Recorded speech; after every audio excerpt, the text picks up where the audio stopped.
Boss, wala na nakatira diyan? Wala na? O kayo? Wala na, sinirado na yan. Ah, sinarado na. Kasi ito likod namin to eh. Itong bahay na ito, nadong kami sa baba. Hindi kaya ito binibenta? Kahit taga yung may-ari nito eh. Taga din sa ano? Kaya dating nung matayin yung dating ibig. Oo, kilala ko. Yung may-ari. Ang anak niya pa may-ari nito. Binibenta kaya? Wala pa, hindi yata. Hindi ko lang. Ito yata binibenta. Ito to, itong tabi? Oo. Magkano kaya yan? Kalahati yata. Kalahati milyon? Parang ano din yung original price niya, 180 kasi original price. Tapos, pag hinulugan mo ng 25 years, 480,000. Kaya ano, tanong ka. Kasi sila nag-usap eh, parang LB, police. Ay, police, Sige, puntahan ko rin yung isa doon eh. Meron binibenta, 1.5 million daw eh. Okay, sige, thank you. Binibenta po ba yung dulo?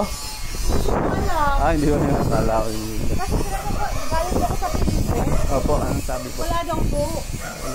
Dahil pinag ko nga bago ako magbitaw ng pera. Pilinbest. Sabi ng Pilipinas, sabi nila. Sabi ng COA. Ayun na, sumalapitan na. Ba't hindi dumaan dito? Opo, lumikot po sila. Umikot, kaya hindi naman dito dumaan. Sige po, nagtatanong lang. Okay, thank you po. Ilang beses na rin po ako mga nagtatanong po. Tahimik sila eh. Tahimik sila. Wala silang mga empo. Ito, binibenta 1 milyon. Alin po? Ito. Ito. Oo. Wala naman development. Bakit 1 million? Kaya nga po, minasabi ko. Walang development. Dapat may development. Ang problema nga nito, ano siya, yung tawag dito, lupa na lang. Kasi ano na po siya. 29 years na kami dito, wala na.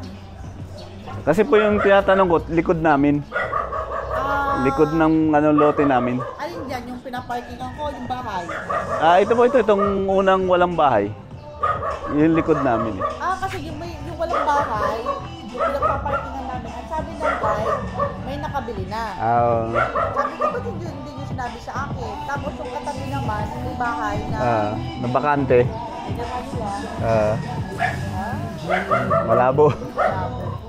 Balita ko po, binibenta raw itong dulo. Dulo. Magkano kaya? Dulo, 1.7. Sige po, titingnan ko muna. Ano may bahay na? Titingnan ko po.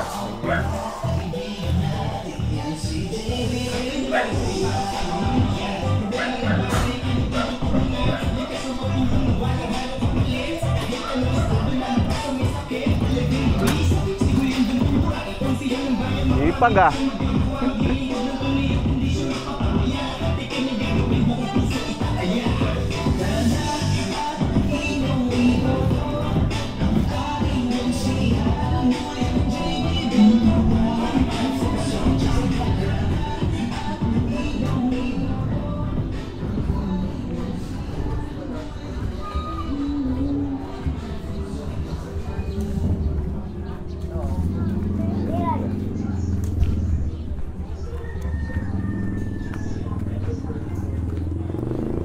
nasa dulo, hindi ka affected.